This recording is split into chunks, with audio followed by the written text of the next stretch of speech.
আপোনালোকক মোৰ এই ভিডিঅ'ত স্বাগতম জনাইছোঁ। সাধাৰণতে আপোনালোক যিসকল এইচএছ ফাৰ্ষ্ট ইয়েৰৰ ছাত্ৰ ছাত্ৰী হয় তেওঁলোকৰ যি পৰীক্ষাক লৈ আপোনালোকৰ হয়তো এতিয়া আপোনালোকৰ এনেকুৱা হৈছে যে কেতিয়া হ'ব পৰীক্ষাবিলাক, আৰু হয়তো আপোনালোকে কিছুমান নটিফিকেশ্যন ইতিমধ্যে পাইছে বা আপোনালোকে কিছু কথা হয়তো গম পাইছে যে কেতিয়া আপোনালোকৰ পৰীক্ষা হ'ব। কিন্তু officially Assam higher secondary education কাউন্সিলৰ ফালৰ পৰা এটা নটিফিকেশ্যনো আহিছে, আৰু বিশেষকৈ আপোনালোকৰ এই এক্সামিনেশ্যনৰ ৰিলেটেড কথাখিনি ইয়াত উল্লেখ কৰিছে। অৰ্থাৎ কেতিয়াকেনো আপোনালোকৰ পৰীক্ষাবিলাক হ'ব, ক্লাছবিলাক আপোনালোকৰ কেতিয়াৰ পৰা দিব, বা সাধাৰণতে আপোনালোকৰ যি মাৰ্কশ্বিট হ'ব সেই মাৰ্কশ্বিটবিলাক কি হ'ব, গোটেই কথাখিনি আচলতে ইয়াত উল্লেখ কৰিছে। আৰু সেই নটিফিকেশ্যনখন সাধাৰণতে আপোনালোকৰ আগত মই কওঁ বুলি ভাবিলোঁ। চ' আপোনালোকে ইয়াত গম পাব, আপোনালোকৰ যিসকলে ফাৰ্ষ্ট ইয়েৰ পঢ়ি আছে, যিসকলে ফাৰ্ষ্ট ইয়েৰ পৰীক্ষা সাধাৰণতে দিছিলে কিন্তু আপোনালোকৰ পৰীক্ষা কিছু নহ'ল, সেইসকলৰ পৰীক্ষাবিলাক কেতিয়াকৈ হ'ব, আৰু সেইসকল ছাত্ৰ ছাত্ৰী যিসকলে ফাৰ্ষ্ট ইয়েৰৰ পৰা ছেকেণ্ড ইয়েৰলৈ যাব তেওঁলোকৰ যিবিলাক ক্লাছ সেই ক্লাছবিলাকনো কেতিয়াৰ পৰা হ'ব, আৰু লগতে আপোনালোকৰ যি মাৰ্কছ সেই মাৰ্কছবিলাকৰ যিখন আপোনালোকৰ আচলতে মাৰ্কশ্বিট সেইখন কেতিয়াকৈ পাব সেইটোৰ ওপৰতো আপোনালোকৰ ইয়াত ইনফৰ্মেশ্যন আগবঢ়াইছে। চ' ব'লক আপোনালোকে সেইখন চাই ল'ব। কি কি কথা কৈছে আপোনালোকক মই বিতংকৈ ক'বলৈ চেষ্টা কৰিম, বুজাবলৈ চেষ্টা কৰিম। আপোনালোকে সেই নটিফিকেশ্যনখনৰ আধাৰতে আপোনালোকে গম পাব সকলো কথা। আপোনালোকে এইটো দেখিছে, এইখন নটিফিকেশ্যন আহিছে 25/3/2025, গতিকে কালি আহিছে এইটো। চ' ইয়াত কি কৈছে, আপোনালোকৰ যিটো মিটিং হৈছিলে আচলতে 24 তাৰিখে, মিটিঙৰ যিখিনি ডিচিশ্যন সেইখিনি কথা ওপৰত আপোনালোকৰ ইয়াত কৈছে। In the board meeting held on 24/3/25, the matter relating to leakage of question papers of HS first year examination 2025, subsequent postponement, cancellation of examinations to be commenced from 24th March 2025 to 29th March 2025, and rescheduling of postponed cancelled examination were thoroughly discussed. The matter relating to commencement of classes of HS second year for the session 25-26 was also discussed. During discussion, the board analyzed commencement of HS first year examination in last 3 years as well as starting date of issue of e-mark sheet of those examination in last 3 years. The details of this analysis are given below. ইয়াত আপোনালোকক কৈছে যে ইয়াত কি কি কথাৰ ওপৰত discuss কৰিলে সেইটো কথা কৈছে। প্ৰথম কথাটো হৈছে আপোনালোকৰ যি পৰীক্ষা যে কেঞ্চেলেশ্যন হ'ল বা পষ্টপন হ'ল, এতিয়া এই পৰীক্ষাখিনি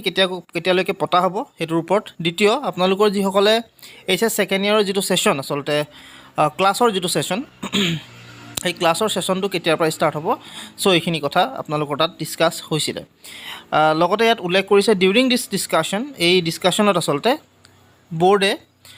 এইচএছ ফাৰ্ষ্ট ইয়েৰ যি এক্সামিনেশ্যন সেই এক্সামিনেশ্যনটো আচলতে তেওঁলোকে এটা বস্তু লক্ষ্য কৰিছিলে, যিবিলাক এক্সামিনেশ্যন আছিল সেই এক্সামিনেশ্যনবিলাক কেতিয়ানো অনুষ্ঠিত হৈছিল বা কেতিয়ালৈকে আচলতে লাষ্ট ডেট আছিল, আৰু যিখন মাৰ্কশ্বিট সেই মাৰ্কশ্বিটবিলাকনো কেতিয়াকৈ আচলতে ইছ্যু কৰা হৈছিল সেইটোৰ ওপৰত এটা ডিটেইলছ ইয়াত দিছে। আপোনালোকৰ ইয়াত তলত দেখুওৱা হৈছে ইয়াৰ 22ত আচলতে আপোনালোকৰ যি ফাৰ্ষ্ট ইয়েৰৰ পৰীক্ষা আছিল সেইটো 1 জুন 2022 অৰ্থাৎ 1 জুনত শেষ হৈছিল, 23ত 31 মাৰ্চত শেষ হ'ল, আৰু 24ত 12 এপ্ৰিলত শেষ হ'ল। আৰু আপোনালোকে যদি ইফালে চায় তেনেহ'লে মাৰ্কশ্বিট অৰ্থাৎ আপোনালোকৰ যিটো অনলাইন মাৰ্কশ্বিট সেই মাৰ্কশ্বিটখন আচলতে কেতিয়া পালে সেইটো আপোনালোকক কৈছে। 1 জুনৰ 2022ত পৰীক্ষা শেষ হৈছিলে, আৰু মাৰ্কশ্বিটখন দিছিলে 9 তাৰিখ 6 মাহ 2022ত, আৰু 23ত যিটো পৰীক্ষা হ'ল সেইটোত আচলতে মাৰ্চত আপোনালোকৰ পৰীক্ষাটো হৈছিলে, 31 মাৰ্চৰ লাষ্ট ডেট আছিলে। আপোনালোকৰ সেয়া যিটো মাৰ্কশ্বিট আহিছিলে সেইটো 2 তাৰিখ 5 মাহ 2023। আচলতে এইটো আপোনালোকৰ যিটো মাৰ্কশ্বিট সেই মাৰ্কশ্বিটবিলাক আহিছিলে কেতিয়া, মে'ত আহিছে আচলতে আপোনালোকৰ, আৰু এইটো জুনত আহিছিলে, মানে 1 জুন 2022ৰ যিটো পৰীক্ষা শেষ হৈছিলে সেইটো জুনত আপোনালোকৰ আহিলে, আৰু মাৰ্চৰ যিটো পৰীক্ষা শেষ হ'ল সেইটো আহিলে আপোনালোকৰ মে'ত, আৰু 24ত যিটো পৰীক্ষা হৈছিলে 12 এপ্ৰিলৰ পৰীক্ষা শেষ ডেট আছিলে, লাষ্টৰ ডেট 12 এপ্ৰিল, আৰু তাৰ আপোনালোকৰ মাৰ্কশ্বিট দিছিলে 1/6। অৰ্থাৎ আপোনালোকৰ এই যিকেইটা মাৰ্কশ্বিট যদি আপোনালোকে চায় তেতিয়াহ'লে কেতিয়াকৈ আহিছিলে সেইখিনি আপোনালোকক ডিটেইলছ দিয়া আছে। এতিয়া এইখিনিৰ ওপৰত চাই আচলতে আপোনালোকক এটা ডিছকাশ্যন ইয়াত কৈছে, does the above analysis reveals that examination process of HS first year examination was completed at the earliest on 2 May with issue of marksheet. আপোনালোকৰ সেইবাবে যি পৰীক্ষা হ'ব সেই পৰীক্ষাবিলাক আচলতে 2 মে'ৰ আগতে আপোনালোকৰ শেষ হৈ যাব, আৰু লগতে মাৰ্কশ্বিট যিটো হ'ব আচলতে সেইটোৰ আচলতে আইডিয়াও তেওঁলোকে ৰাখিছে যে 2 মে'ৰ আগতে আপোনালোকৰ পৰীক্ষা শেষ হ'ব, আৰু লগতে মাৰ্কশ্বিটৰ যিটো ছিষ্টেম হ'ব সেই মাৰ্কশ্বিটৰ ছিষ্টেমটো আপোনালোকক প্ৰায় সমাপ্ত কৰি দিব। চ' আপোনালোকে এইটো বুজি লওক যে আপোনালোকৰ যি পৰীক্ষা সেইটো 2 মে'ৰ আগতে কমপ্লিট হৈ যাব, মানে মে' মাহৰ আগত হ'ব। এটা কেতিয়া হ'ব বহাগ বিহুৰ আগত পিছত সেইখিনি কথা ইয়াত উল্লেখ কৰা নাই বাট আপোনালোকৰ যি পৰীক্ষা সেইটো মে' মাহৰ আগত হ'ব বুলি কৈছে however the classes of second year generally commence after Bohag Bihu holidays every year আৰু আপোনালোকৰ ছেকেণ্ড ইয়েৰ যিখিনি ক্লাছ হয় বহাগ বিহুৰ ঠিক পিছতে আৰম্ভ হয় গতিকে বন্ধৰ পিছতে আপোনালোকৰ হয়তো ছেকেণ্ড ইয়েৰৰ যিখিনি ক্লাছ সেইখিনি আৰম্ভ হ'ব এতিয়া কৈছে আপোনালোকক ইয়াত The HS first year examination issued in the year 2019, it is depicted that results are to be declared by the examination conducting institution themselves as early as possible and individual mark sheets are also to be issued to each of the candidate appearing in the examination. The details of results along with the statement of marks etc. will have to be submitted the council within 15th of June 2019 positively. Etu 19 asolte apnalokor jitu discussion etu dekhaise. Etia apnalokok koise বোৰ্ডে কি decision ল'লে প্ৰথম কথা হৈছে ক্লাছবিলাক HS second ইয়েৰৰ যিখিনি class হ'ব সেইখিনি আচলতে বহাগ বিহুৰ পিছতে আৰম্ভ কৰাৰ কথা কৈছে The board will arrange the schedule of remaining examination of HS first year 2025 in such a manner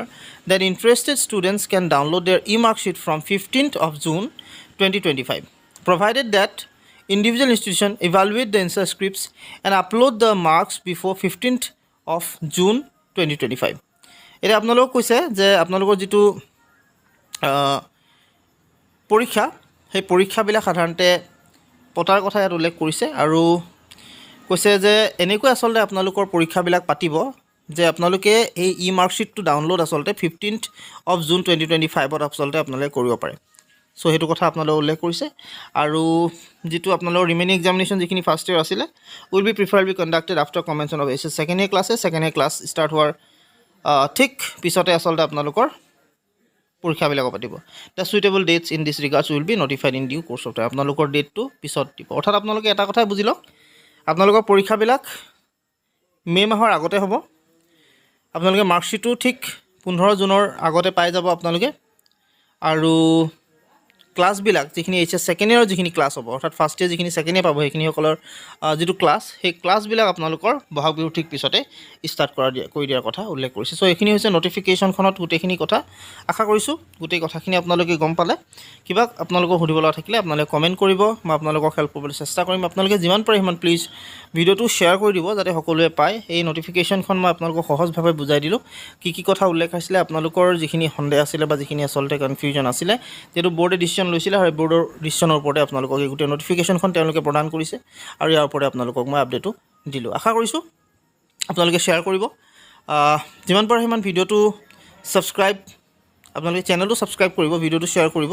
আৰু লগতে লাইকটো কৰি দিব ভিডিঅ'টো যদি আপোনালোকে ভাল পায় সো এইখিনি কথা জনাই এই ভিডিঅ'ৰ বিদায় মাগো